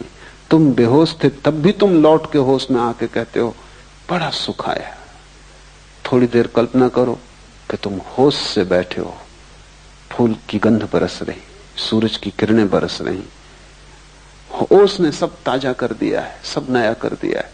हवाओं के झोंके वृक्षों में गीत पैदा करते हैं, तुम होश से भरे बैठे हो। तब तुम्हारे आनंद। सुसुप्ति में तुम वहीं पहुंचते हो जहां बुद्ध और महावीर और शिव जागृत अवस्था में पहुंचते हैं। नींद में भी तुम सुबह थोड़ी सी खबर लाते हो कि बड़ा सुख था, हालांकि तुम साफ नहीं कर सकते कि कैसा सुख था।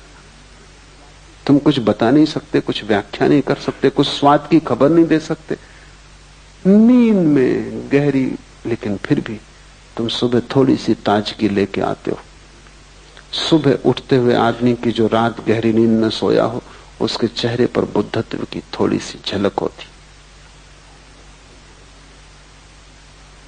खासकर छोटे बच्चे जो कि सच में गहरी नींद सोते हैं, क्योंकि जैसे जैसे तुम्हारी चिंताएं बढ़ने लगती, गहरी नींद भी मुश्किल हो जाती। छोटे बच्चों को सुबह उठते समय देखो, इसके पहले कि उनकी नींद टूटे, उनके चेहरे को देखो, उस पर बुद्धत्व की ताजगी होती। कहीं भीतर कोई आनंदपूर्ण घटना घट रही जिसका उसे होश नहीं, लेकिन घटना घट रही। सुसुप्ति में सब तनाव खो जाते, लेकिन विवेक नहीं होता। और समाधि में, तुरीयावस्था में सब तनाव खो जाते हैं और विवेक होता है। विवेक धन सुसुप्ति बराबर समाधि। और तीनों का भोक्ता वीरेश कहलाता है।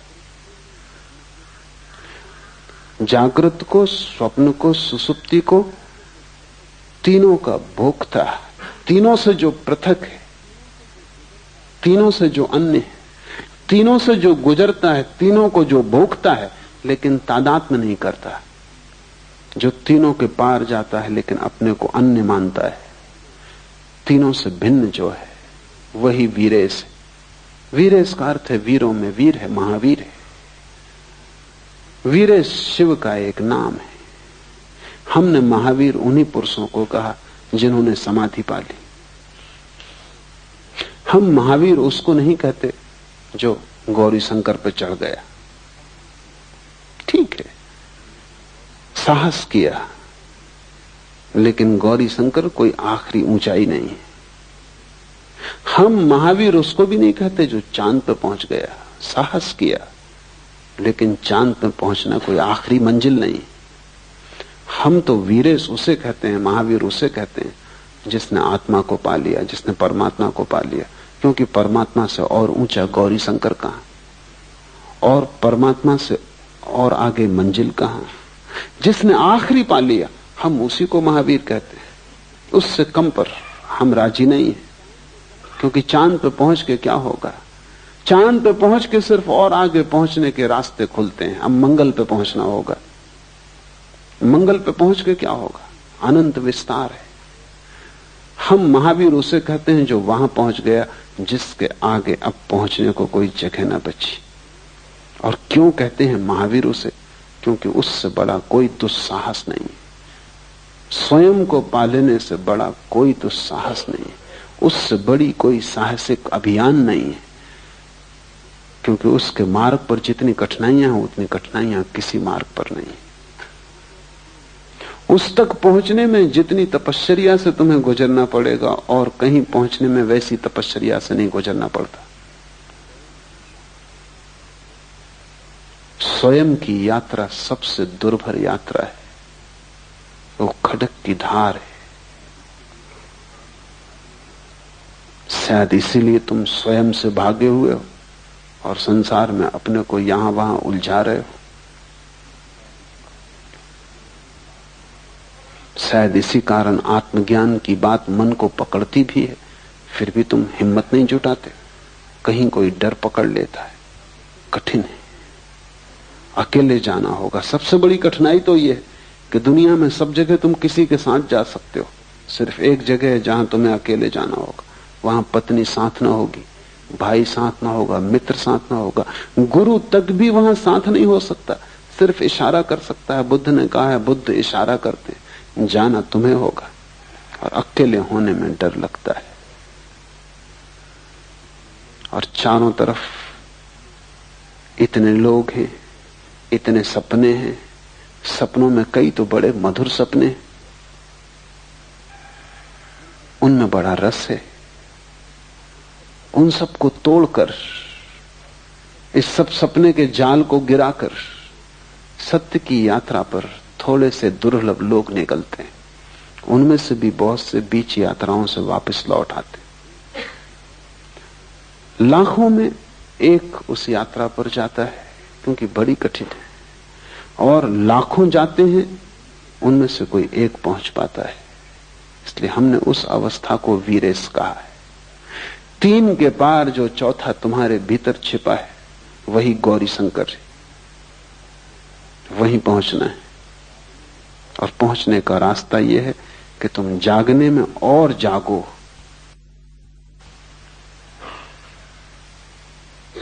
अभी तुम कुनकुने हो, जलती हुई लपट हो जाओ जागरण की, ताकि ये लपट स्वप्न में प्रवेश कर जाए।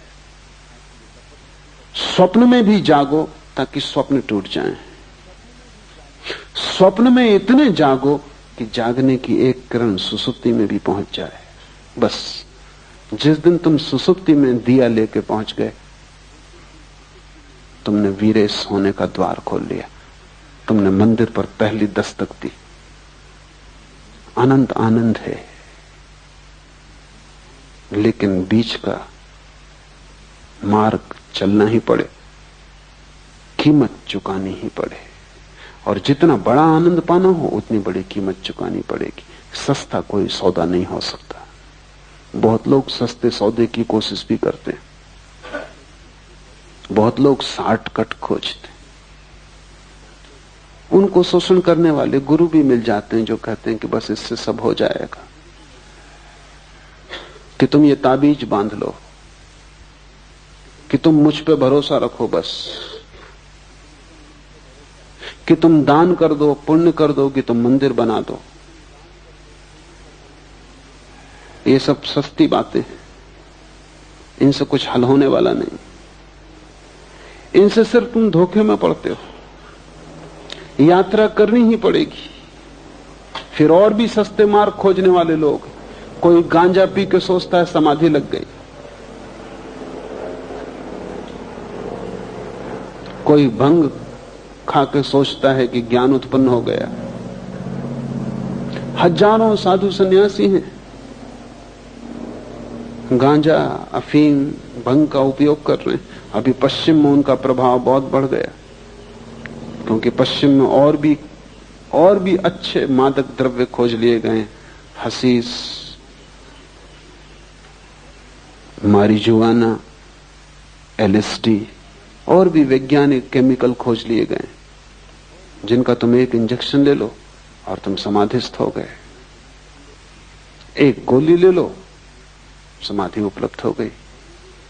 जैसे तत्क्षण काफी तैयार की जा सकती है, वैसे तत्क्षण समाधि भी तैयार की जा सकती है।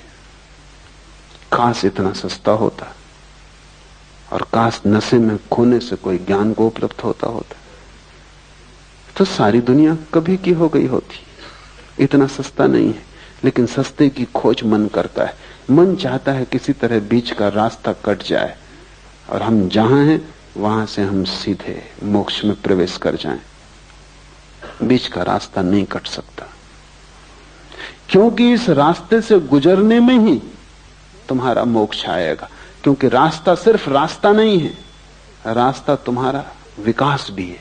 यही तकलीफ है। बाहर तो हो सकता है लंदन से हवाई जहाज उठता है, सीधा बंबई उतर जाए, बीच का रास्ता काट दिया। लेकिन लंदन से जो आदमी बैठा वो बंबई में वही आदमी उतरेगा जो लंदन से बैठा था। कोई दूसरा आदमी नहीं उतर सकता। उसमें कोई विकास नहीं हुआ। ये यात्रा बाहर की है, लेकिन तुम जहां हो यहां से मोक्ष में उतरने का कोई हवाई यात्रा नहीं हो सकती। और जो भी कहते हैं हो सकती है, वो धोखा देते, क्योंकि ये यात्रा एक बिंदु से दूसरे बिंदु की यात्रा नहीं है, एक जीवन स्थिति से दूसरे जीवन स्थिति में प्रवेश है। बीच के मार्ग से गुजरना ही होगा, क्योंकि उस गुजरने में ही तुम निखरोगे, जलोगे, बदलोगे। उस गुजरने की पीड़ा से ही तुम्हारा विकास होगा। वो पीड़ा अनिवार्य है। उस पीड़ा से गुजरे बिना कोई वहां नहीं पहुंच सकता। और तुमने अगर कोई संक्षिप्त रास्ता खोजा तो तुम सिर्फ अपने को धोखा दे रहे हो। पश्चिम में संक्षिप्त की बड़ी तलाश है, इसलिए महेश योगी जैसे व्यक्तियों का बड़ा प्रभाव है। उस प्रभाव का कुल कारण इतना कि वो कहते हैं कि हम जो कह रहे हैं ये जेट स्पीड है। हम जो कह रहे हैं ये छोटा सा जो मंत्र है, रोज 15 मिनट कर लेने से तुम सीधे पहुंच जाओगे। कुछ और करने की जरूरत नहीं। न तुम्हारे आचरण को बदलने की जरूरत है, न तुम्हारे जीवन को बदलने की जरूरत है, न तुम्हें कुछ खोना है बाहर की दुनिया में, कुछ करना नहीं है। बस तुम्हें बैठ के 15 मिनट विश्राम करके ये मंत्र का जाप कर लेना। बस ये मंत्र सब कुछ है। मंत्र कीमती चीज है पर सब कुछ नहीं है। और मंत्र से सपने काटे जा सकते हैं, सत्य नहीं मिलता। सपना काटना सत्य के मिलने के मार्ग पर एक हिस्सा है। लेकिन मंत्र कोई दोहरा के कोई समझता हो कि सब हो गया, कि कोई माला फेर के समझता हो कि सब हो गया, तो वो बचकाना है। वो भी योग्य भी नहीं है, समझ के भी योग्य नहीं, पहुंचने की तो बात दूर है। दूभर है मार्ग, उस दूभर से गुजरना होगा। और इसलिए सूत्र कहता है उद्यम चाहिए, इतनी महान प्रयत्न करने की आकांक्षा चाहिए, अभीप्सा चाहिए कि तुम अपने को पूरा दांव पर लगा दो। मोक्ष खरीदा जा सकता है, लेकिन तुम अपने को पूरा दांव पर लगा दो तो ही, इससे कम में नहीं चलेगा। कुछ और तुमने दिया वो देना नहीं है, वो कीमत नहीं चुकाई तुमने। अपने को पूरा दे डालोगे तो ही कीमत चुकती है और उपलब्धि होती है। आज इतना ही।